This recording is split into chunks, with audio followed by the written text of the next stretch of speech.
Welcome back to We Play Games. Here we are about to continue our Crusader Kings 3 campaign, and we're just using this as an opportunity to teach specific things about the game as they come up. And here we are with Dyre the Stranger, all the way out in the Tamil territories, and we've found ourselves wanting to form a hybrid culture. The reason, of course, is pretty obvious. Tamil, they have 12 innovations. We only have 9. This would be also a huge jumpstart for us in terms of development, because there's some really high development provinces down here. And so becoming a hybrid culture with the Tamil culture makes a lot of sense. But in order to do that, we need cultural acceptance of Tamil to be at least 20. Now, we can gain cultural acceptance by specifically promoting it, but you can also gain cultural acceptance via vassalage. In this case, we have a Tamil vassal. And we're going to probably have a lot of Tamil vassals by the end of our wars down here. I'm not really going to spend a lot of time putting Norse characters in charge, because what I want to do, ultimately, is secure all of this territory, or as much of this territory as we can. And then we can hopefully also found a kingdom title, because with a kingdom title, we'll gain access to the royal court, and the royal court will give us options to increase cultural acceptance. And then at that point, we'll just need prestige. Now, yes, we have spent an awful lot of prestige on troops and whatnot coming over here, but we will be able to find tons of prestige here as Prince Dyre by just raiding people, because don't forget that you can do that. And this is not like insanely poor territory that we're going to be raiding in. You get to be a Viking pillager along the Ganges. You can make an enormous fortune as a Viking warlord here in India. But that's a task for after the time that we've subjugated the Tamil princes. I will go ahead and subjugate them, and then we'll talk through the process that we need to implement to create a hybrid culture. There's an important use of gold at this point in the game for any sort of tribal nation. You can use gold to create duchy titles. Whenever you create a duchy title, you're going to get 300 prestige. It's also going to allow you to start claiming Dyre territories.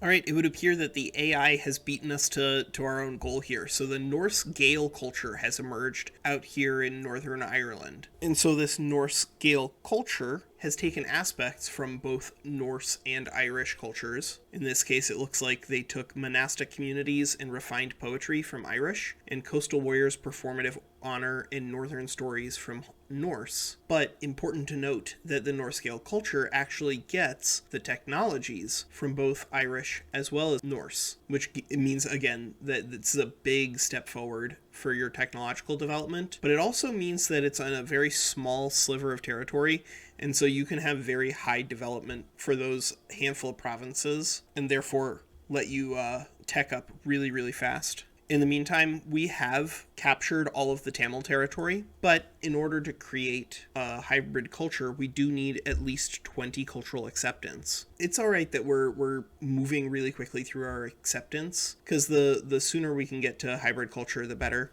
Because we're only changing our culture, we're not changing our religion. And so we can keep doing all these raids to get tons of prestige, which means that, of course, we can make some fun changes whenever it comes to what our hybrid culture looks like.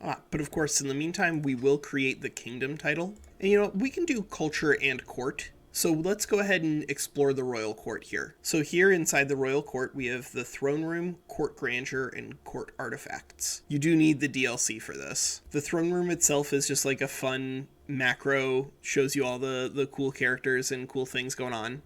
You should hold court, so we will come out of leading an army so that way you can talk through holding court. But we also have court grandeur. The more that you spend on fun stuff, the more court grandeur you will have. But of course, this is going to be expensive, so it's a balance. So court grandeur can come from a couple of things. It can come from court amenities. It can also come from court artifacts, as well as court positions. Under court positions, the royal court positions, for instance, can add court grandeur. But a good chunk of your court grandeur is going to come from your court amenities. And having a high court grandeur is very powerful, because it does have some pretty significant bonuses, especially if you're above your target grandeur.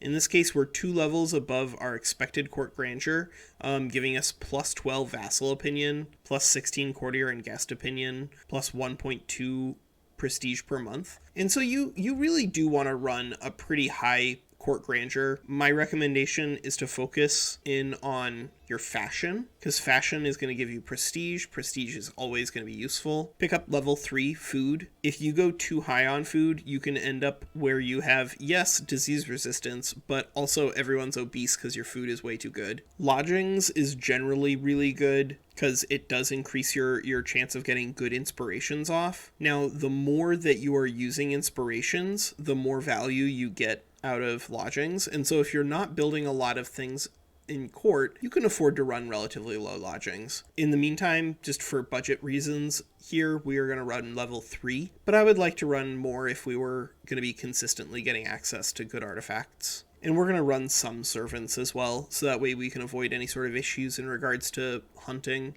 If you do not have enough servants and you go hunting and it's a failure, that can be really bad for your prestige. But see, these new set of amenities is going to cost us another 2 gold per month, and we're already running net negative. Now, fortunately, we're running net negative while our army is out pillaging, so it's not like we're spending this money on nothing, but it's still good to keep track of. Now, there is a special thing here, the court type. Court types are going to be determined by the ethos of your main culture. In this case, the ethos for our culture can allow for either a warlike court or an intrigue court. We can switch it for 500 prestige. They do pretty much exactly what you would expect. A very high warlike court is generally something that I would recommend people rush towards, because if you can get up to level 10, then you get +1 men-at-arms regiments.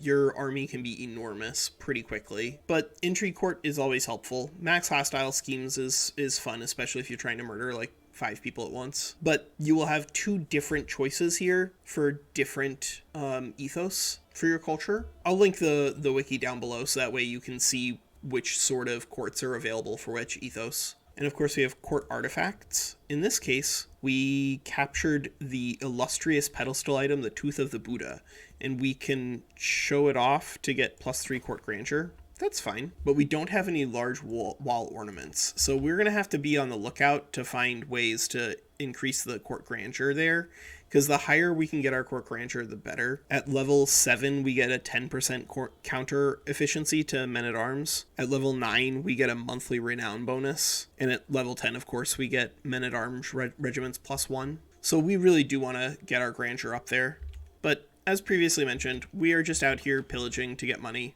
Alright, so here's a court event, and we're being offered the opportunity to increase cultural acceptance between the Tamils and the Norse by 10%. It is going to cause us to gain some stress, but that's okay. Because again, our goal is to get that cultural acceptance up, because that is the rate limiting step. Look at that, we got to 20. Oh boy, we can form the hybrid culture right now. 13 out of 14 vassals would convert. We would gain onagers. Yeah, all right, let's go ahead and form the Tamil Norse culture. So here we have access to either bellicose or communal, due to Tamil and Norse having bellicose and communal as their respective ethos. In this case, we're not done with our conquests, so we are going to maintain a bellicose ethos. The men-at-arms maintenance -10% is a really big deal, and although I would miss out the communal stats there, because saving time on building is also a big deal, we need the strength. And this, of course, is going to have influence on the court types that are available here. If we wanted to have communal as a court type, then we would go, when we're reforming our culture, we would switch into communal. We're going to go ahead and switch into a Dravidian heritage, though, because we need to have something that comes from the Tamil side out of all these things here. And the Dravidian heritage means that we will have a common origin that's a lot closer to the other people here within the Deccan Empire. Specifically, the Kannada people are also Dravidian, as well as the Telugu. You have to go all the way up to the Marathi to get into an Indo-Aryan heritage group. And so forming a culture with a hybrid Dravidian, I think, is clever. And I think having a Norse language as the court language is a cute little nod to the way that royalty would oftentimes keep their personal language a lot longer than their empire would. And so we'll keep Norse language on. We also get up to 5 traditions from either culture. What if I told you that Norse culture didn't have seafarers as one of its traditions? So in CK3, every culture has 5 traditions at base start. The further along you go in terms of your technology, the more cultural traditions you'll pick up. But at the beginning, you have 5 at max. And as it turns out, the Norse actually don't have seafarers.